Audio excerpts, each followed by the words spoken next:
Hello, hello, hello, hello. Welcome to this video. So, we are gonna be looking at when I can see if we can get some light in a good way here. We're just gonna let it flow. We're gonna see how it goes. A little live video about some questions that I get asked about resistance and letting things go, letting it flow. How we can work with the beautiful illumination that we receive day in day out by the mirrors of the world and beautiful people, by the mirrors of the cosmos, the sun, the moon, etc., etc. How can we recognize that we're in resistance, and how can we release that? So we're going to be addressing that right here. So let's get started. Here we go. Resistance is anything that is out of alignment with love, with expansion, with bliss, with just gorgeousness, right? So that can look like many different things. We have four main bodies within our human vessel, within and around our human vessel, within our light body, essentially. We can overcomplicate it and go further into that. We're going to kind of keep it into these four. We've got our spiritual body, our mental body, our emotional body, and our physical body. We can experience resistance in those places. So first one, most obvious, physical body. If we are experiencing resistance, right? So resistance is anything that is an absence of love, that is an absence of expansion, of abundance, of bliss, of joy, as we've just said. If there is resistance somewhere in and around us, and it's showing up in our physical body, that could look like IBS, that could look like alopecia, hair falling out. It could look like, aches, pains, core muscle, lack of flexibility even, right? Whether we're flexible or not. It can look like any of those things, right? A lot of those things that we put down to regular wear and tear, a lot of those things we put down to an inherited genetic blueprint or something like that. Not necessarily the case, not really the case. The natural state of the body is to heal itself and to rejuvenate until we start to interfere with it. So if we feel any kind of, overtired, things like that, it's resistance, right? That's resistance. But before it gets to the physical body, it's in the emotional body. Before that, what that resistance looks like in the emotional body is that tumultuous waves of things, right? So that can be resistance in the emotional body is tears, it's tantrums, it's upsetness, it's anger, it's frustration, it's disappointment, it's things like that. Expectations haven't been matched, right? Or that's what we say as a human, but in reality, the emotion is the indicator as to whether or not our mental patterns from the mental body, which we're about to go into, whether that aligns with our true nature of love, of expansion, right? So the physical body is the most obvious because it's physical. It's like the conscious body. The emotional body, we tend to, in today's society, and it is getting better and better, but in today's society and how we've been raised, we've taught to kind of stifle the emotion. That ain't good, right? The emotional body needs to feel safe to express. That's your inner child as well. That's the subconscious. A lot of the time is the emotion. When we feel like we're upset and we don't know why, that's the emotional body, right? When we're angry and we cry, that's the emotional body now expressing through the physical body. Is this all making sense? Let me know in the comments, by the way, whenever you're watching this. When the emotional body has been so stifled and been so kind of like that, what happens is that we don't feel safe to express our emotions anymore. We think it's going to bring an adverse reaction. We think someone's going to leave us. We're going to feel isolated, alone, rejected. We're going to feel all of that. But in reality, that does not happen in the external world unless we are doing it within to ourselves. So the best way to actually allow the emotional body to start to flow is to allow yourself to express emotion without judgment. Right? And what that means is, and I actually shared this on the video I've just done on my Facebook page about the new moon energy, because we're in this beautiful full moon, the full moon energy, because we're in this beautiful full moon in Pisces, right? Is that, like yesterday I had this wave of emotion come over me, and it wasn't sadness, it wasn't anything like that. It was this intense, immense emotion that I needed to release. I needed to just allow it to express and use the voice of the emotional body in however that needed to happen. So for me, that looked like kind of cocooning myself and just, breathing really deeply. I don't think I've breathed that deep before, but breath really moves the emotion. And I was breathing all the way down right into my root, really like I was breathing in, and I thought I couldn't breathe in anymore, and I was breathing in further and further. I was like, wow, I didn't know I could expand this much air within my body, and that air was moving and allowing the flow of the emotions. It was beautiful and it was amazing. But because I allowed myself, without my mind trying to judge, analyze, and understand, I just allowed the emotions to flow. Without it being long at all, like, you know, short amount of time had passed and I had surrendered to the emotions that wanted to express, knowing that my productivity and everything else will increase and improve once I'd allowed that. It all shifted, it expanded, and I was filled with such intense, beautiful love. It was wonderful. And that's how we want to work with the emotional body. There was no judgment from my mind. There was no judgment from my body, from myself in any way.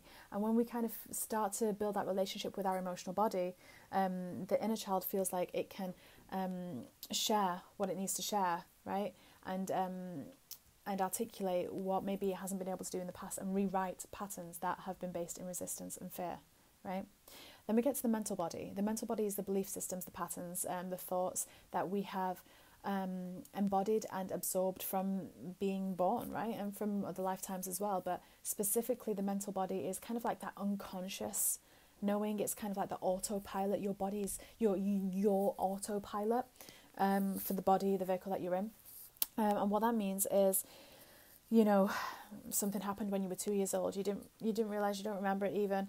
And since then, your mental body has protected itself in a certain way, so it didn't feel the emotion that it felt, because that emotion that it felt from whatever the experience was upsetting and uncomfortable. So then a belief and a pattern is formed around that. That's so unconscious, we are actually unaware of it. That's the shadow work, right? Shadow work is unconscious.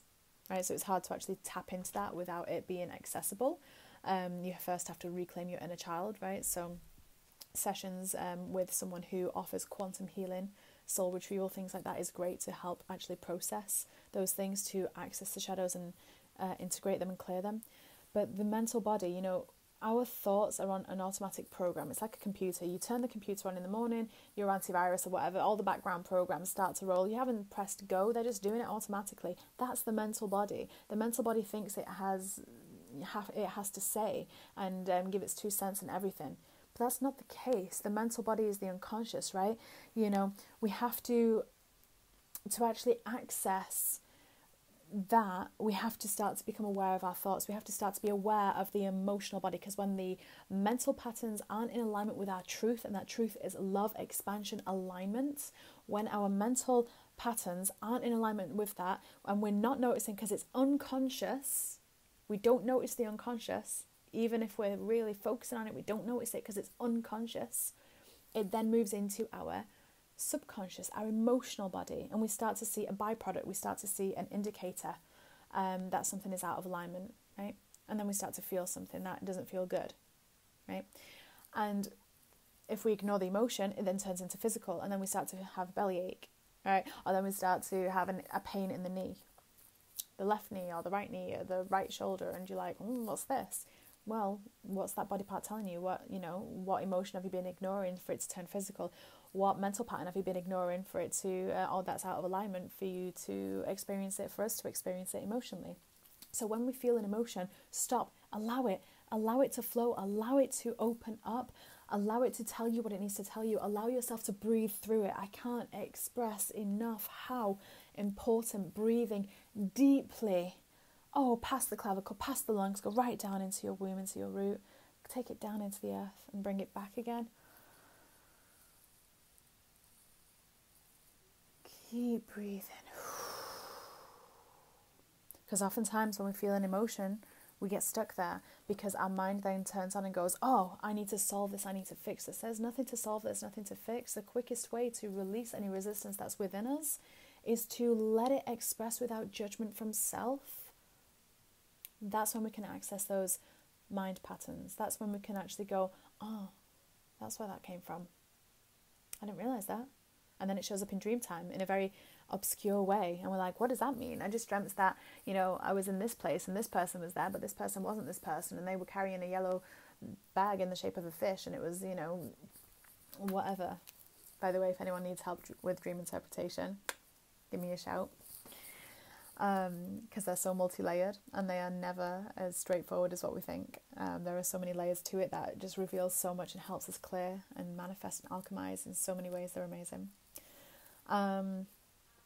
But yes, so resistance, that's how we experience resistance, and how we release resistance is by letting it flow, by letting the emotions express themselves, by moving your body. Oh my gosh, you have to move your body. Like, let's just talk about the mental, emotional, physical bodies here and releasing resistance. So physical body first. You got to move that physical body, because when the emotions are moving out, once that happens, it then goes into your physical body. We got to move the body. We got to release some tension here. Just create space, right? Move the blood, move everything physical around that. So that's why it's so important to move your body, whether that is walking, doing the plank, opening the swing bridge and the locks on a canal, which is what I was doing yesterday for a few people, which was a massive workout in itself.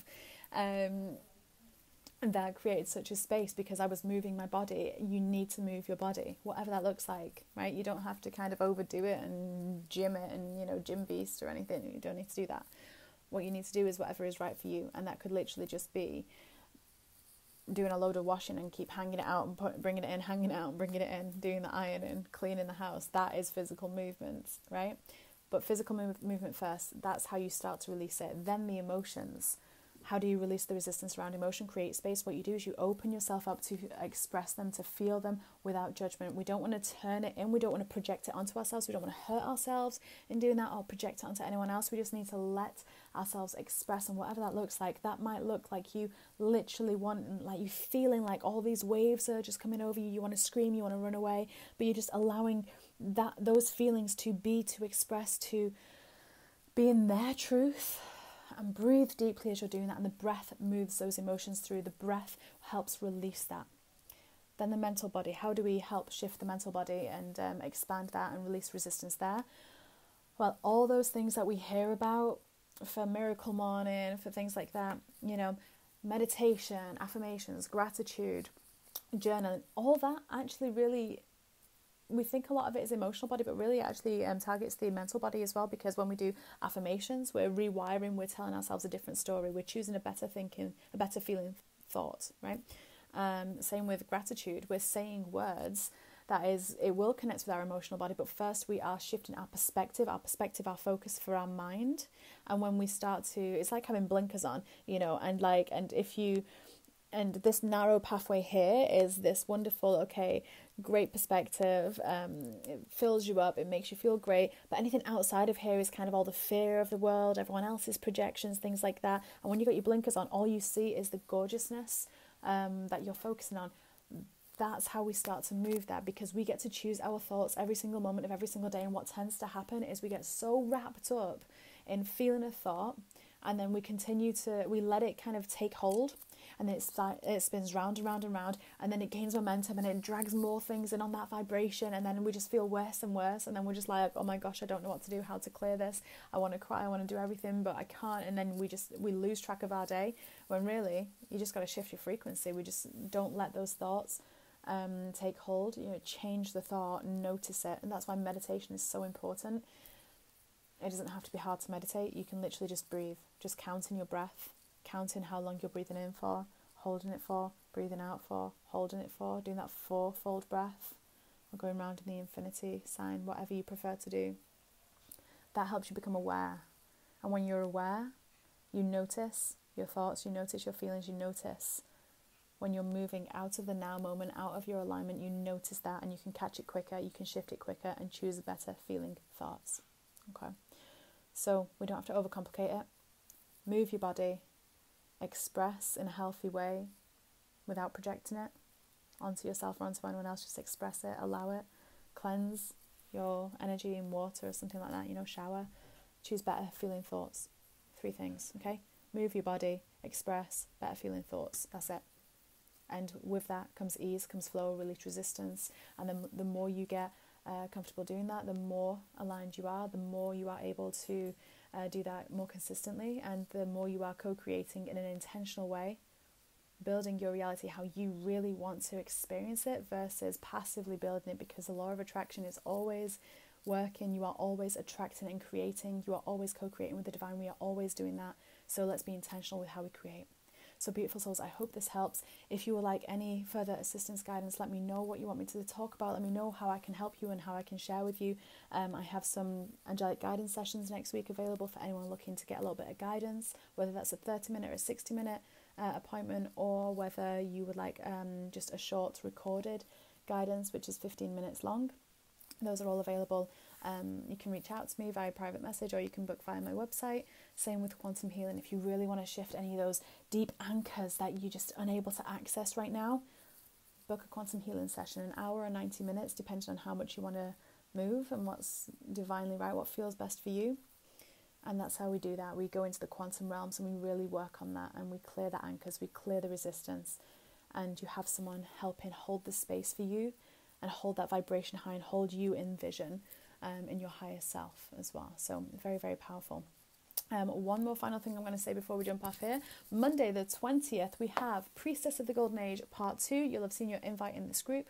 Melissa and I hope to see you there. The first one on the 6th was so powerful. For those that couldn't make it live, there is a recording. Whenever you choose to watch these, it's all in divine time. And so if you can't make them live, we do hope that you jump on the recordings, because the initiatory process, the activations that are happening in those calls are just, they are profound. And for those that have shared with me their experience of it, thank you so much from the bottom of my heart. Thank you, because they touch me deeply when you share things like that, and it humbles us. So hope to see you on Monday, and for now I bid you so much love. Take care, and I will see you next time. Mwah. Bye.